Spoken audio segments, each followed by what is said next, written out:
Aujourd'hui, une nouvelle histoire. Mia a 23 ans. C'est une jeune femme noire, belle, élégante, pleine d'ambition. Depuis des mois, elle participe à un concours de mannequinat organisé par une grande agence internationale. Et aujourd'hui, c'est officiel, elle a gagné. Son nom est partout.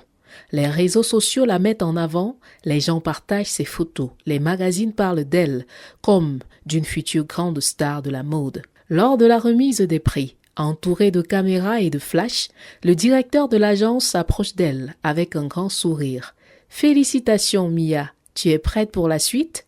On t'envoie à Dubaï pour continuer ta carrière. Là-bas, tu vas signer de très beaux contrats. » Mia reste bouche bée. Elle n'arrive pas à y croire. Les larmes lui montent aux yeux. Pour elle, c'est le début d'une nouvelle vie. De retour chez ses parents, elle entre dans la maison le cœur rempli de joie. « Papa, maman, j'ai gagné. L'agence m'envoie à Dubaï pour ma carrière. » Mais au lieu de félicitations qu'elle attendait, c'est un silence froid qui l'accueille.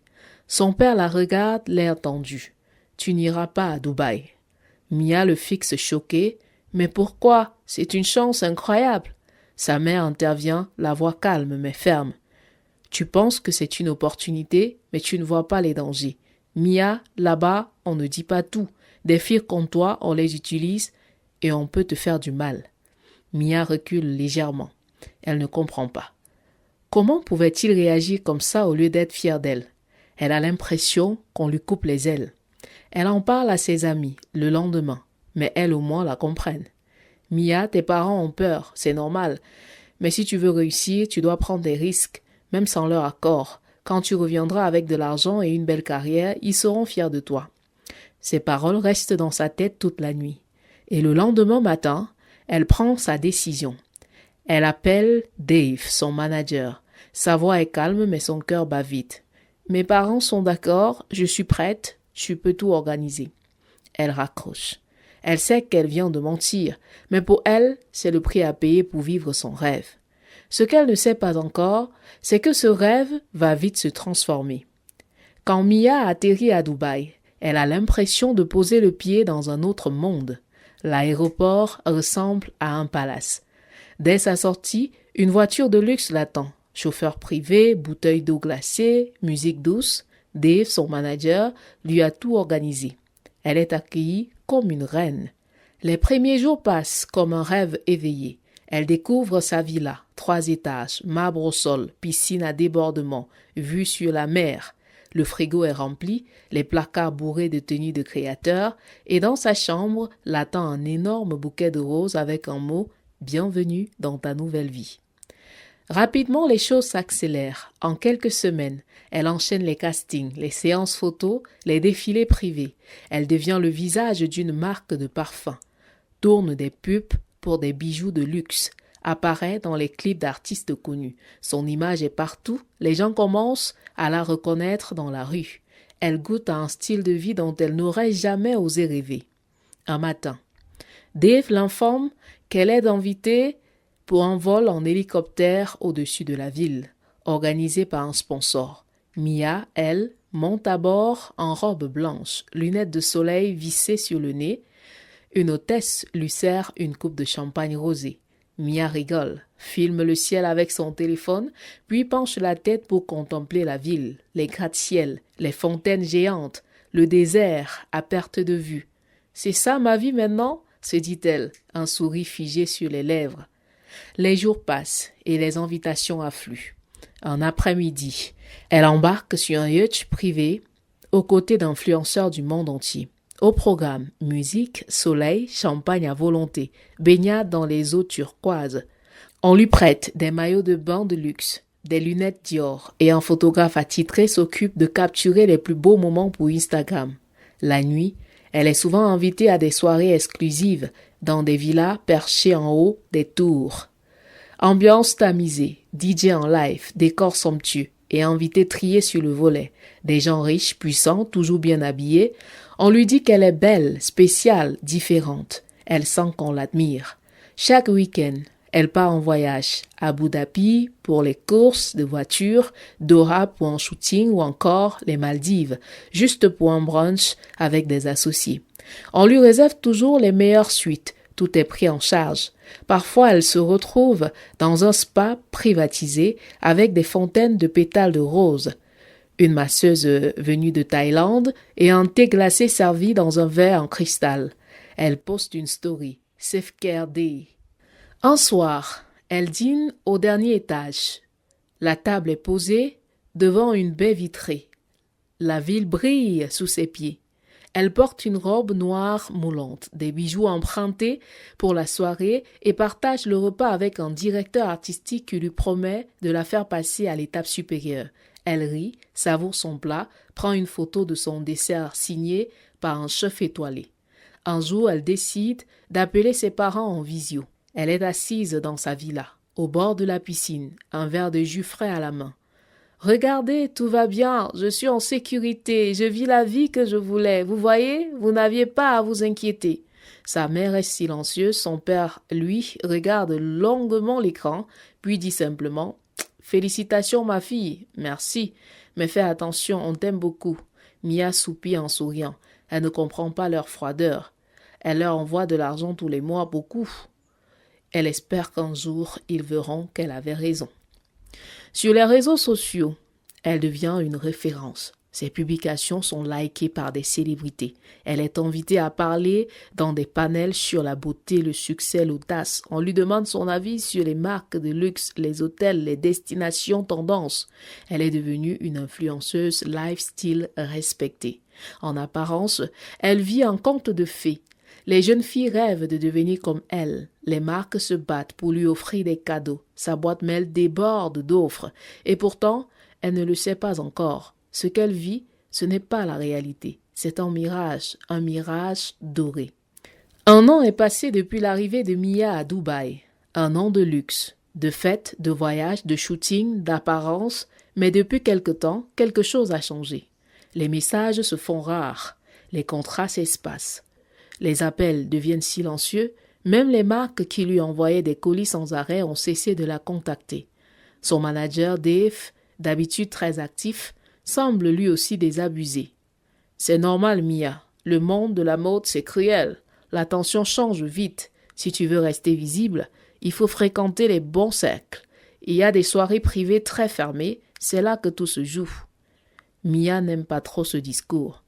Mais elle ne peut pas se permettre de rester invisible. Elle accepte d'y aller. La soirée a lieu dans une villa isolée au sommet d'une tour. L'ambiance est feutrée, la lumière tamisée. On y croise des hommes très riches, des mannequins, des acteurs, des gens influents dont elle ne connaît même pas les noms, mais qu'on respecte sans poser de questions. C'est là qu'elle aperçoit Leila, un mannequin, célèbre, international, que tout le monde admire. Elle n'en revient pas quand Leila s'approche d'elle avec un sourire. « Mia, je te reconnais, je te suis depuis un moment. T'as un vrai truc. » Mia, surprise, sourit timidement. « Merci, c'est gentil, mais en ce moment, c'est calme. » Leila la regarde un instant, puis lui répond avec franchise. « Je connais, on passe toutes par là. Si tu veux, je peux t'aider. On se voit demain, d'accord ? » « D'accord, merci. » Le lendemain, elle se retrouve dans un café discret, à l'écart du centre. Cette fois, Leila ne tourne pas autour du pot. Tu veux savoir pourquoi certaines filles ne retombent jamais dans l'oubli ? Parce qu'elles comprennent les règles du jeu. Ici, pour durer, il faut satisfaire ceux qui ont le pouvoir. Mia fronce les sourcils. Satisfaire comment ? Leila baisse la voix, en passant la nuit avec eux, en te vendant, en leur faisant plaisir, en bref. Mia est déçue de ce qu'elle écoute et dit non, je ne suis pas comme ça, moi. Leila la fixe, sérieuse. Tu vends déjà ton image, ton corps, ta beauté, ta présence. Tu l'offres au monde entier sur Instagram gratuitement. Et tu crois que c'est différent de passer à l'étape suivante ? Regarde autour de toi. Toutes celles qui réussissent, elles ont compris. Les soirées, les deals secrets, les arrangements, tu fais ça bien et tu deviens intouchable. Mia reste silencieuse. L'idée la choque. Je ne me vends pas et je ne le ferai pas. Leila éclate de rire. Bref, tu l'as déjà fait sans le savoir. Tes ex t'ont vu dans leurs fantasmes, sans rien te donner en retour. Pourquoi continuer à leur faire ce cadeau gratuitement ? Tu peux te faire payer, devenir une légende. Mia ne sait plus quoi penser. Tout ce en quoi elle croyait semble glisser sous ses pieds. Elle se sent perdue, piégée. Elle quitte la table sans rien promettre. Mais l'idée est là maintenant, dans sa tête. Et elle sait qu'elle devra bientôt faire un choix. De retour chez elle, Mia trouve Dave assis dans le salon. Il ne prend même pas le temps de la saluer. Il va droit au but. Il faut qu'on parle. Les comptes sont vides. Tes partenariats s'arrêtent. Si tu refuses de jouer le jeu, tu rentres au pays et là-bas, t'auras plus rien, juste la honte. Il s'approche et baisse le ton. Toi qui as montré des villas, des jets, du champagne, tu vas devoir expliquer pourquoi tu vis maintenant dans un studio, à Kinshasa ou à Abidjan. Tes abonnés vont rigoler. Tes parents vont pleurer. Tu veux vraiment vivre ça?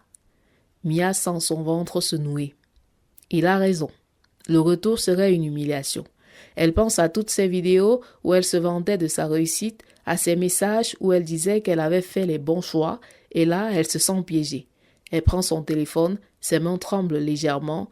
Léla, je suis prête. Le lendemain, une voiture noire la conduit dans un gratte-ciel immense.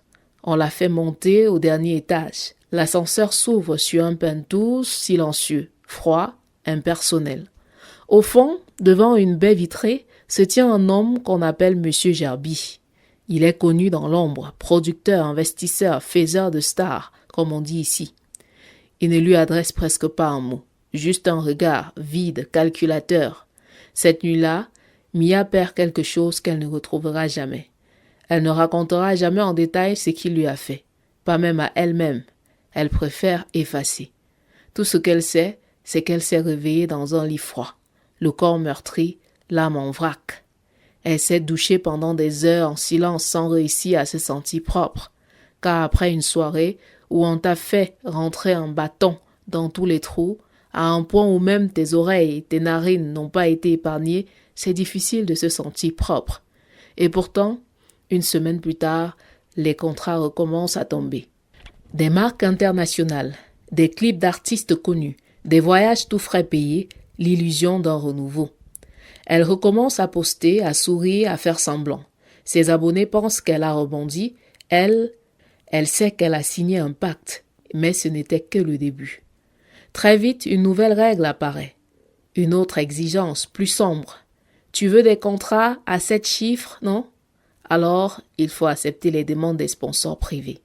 Elle demande de quoi il s'agit. Dave la regarde sans émotion. Des caprices, des soirées spéciales, des jeux parfois humiliants, souvent inhumains, de temps en temps. Elle hésite, elle veut refuser, mais elle sait que si elle dit non, tout s'arrête. Alors elle dit oui.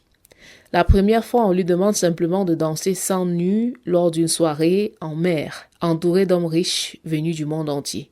Il y a des caméras partout, mais on lui promet que les images ne seront jamais diffusées. Elle sourit, elle danse, elle oublie. La deuxième fois, on lui demande de servir de cadeau pour un prince saoudien pendant tout un week-end. Elle est traitée comme un objet, transportée comme une marchandise.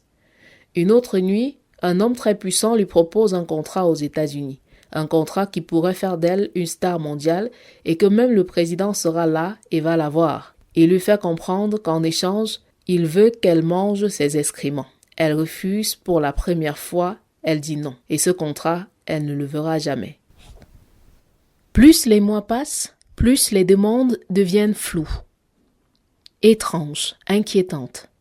Elle se retrouve parfois à des fêtes où les invités sont masqués, où l'alcool coule sans fin, où les règles normales n'existent plus.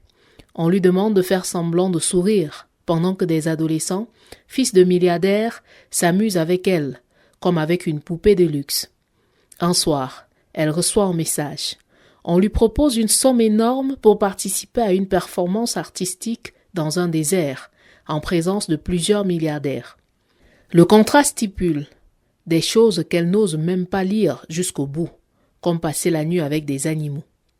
Elle efface le message, mais elle sait que tôt ou tard, il faudra céder. Mia vit dans un luxe permanent. Elle voyage en jet privé, elle dort dans les plus beaux hôtels du monde, elle mange dans les restaurants les plus chers. Mais elle ne se sent plus humaine. Juste entretenue, utilisée, brisée. Dans le miroir, elle ne reconnaît plus son visage. Son regard est vide, ses sourires sont forcés. Le soir, dans son lit en soie, elle pleure en silence. Elle repense à ses parents, à leur mise en garde, À leur regard inquiet, elle se souvient de cette phrase de son père. « Fais attention, ma fille. » Mais c'est trop tard. Elle est prisonnière. Prisonnière d'une image qu'elle a vendue. Prisonnière d'un système qui ne pardonne pas. Prisonnière d'un monde qui fait rêver, mais seulement de loin. Les années passent. Mia est célèbre. Son nom est sur toutes les lèvres. Elle est riche, désirée, invitée partout. Sur les tapis rouges, dans les dîners d'ambassadeurs, dans les soirées les plus exclusives du monde. Mais à l'intérieur, elle est vide.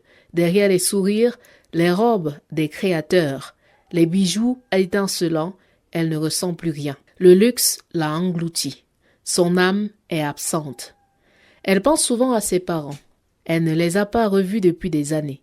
Elle a trop honte. Honte de ce qu'elle est devenue. Honte de ce qu'elle a accepté. Un soir, seule dans sa villa de verre, elle prend son téléphone et envoie un message à son père. Un simple texte. « Tu avais raison, mais je suis coincée. » Quelques minutes plus tard, la réponse tombe, courte, tranchante. La liberté ne s'achète pas avec du luxe. Mia veut tout arrêter. Elle y pense chaque jour. Mais elle sait que ces hommes peuvent la détruire. Son nom, son image et sa vie entière d'un claquement de doigts. Alors elle sourit. Elle poste. Elle joue le jeu. Ses abonnés continuent de la liker, de l'envier, de l'idéaliser. Mais derrière les filtres et les palmiers, Mia n'est plus qu'une ombre dans un palais de verre, une prisonnière d'un empire qu'elle n'a jamais vraiment contrôlé. Puis, un autre jour, une opportunité arrive. Un contrat pour défiler en Afrique dans son pays. Une invitation officielle. C'est sa seule chance. Elle hésite puis accepte. Le jour du défilé, elle est radieuse. Le public est en délire. Les médias couvrent l'événement comme un triomphe. Elle marche avec grâce. Le monde entier la regarde. Et là, devant les caméras, elle prend le micro. « Je vous remercie pour votre amour, mais aujourd'hui, je prends une décision importante. J'arrête ma carrière.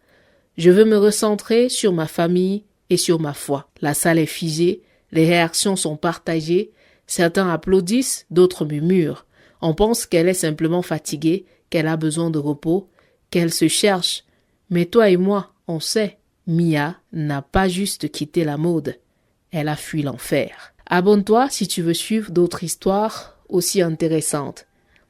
À très bientôt.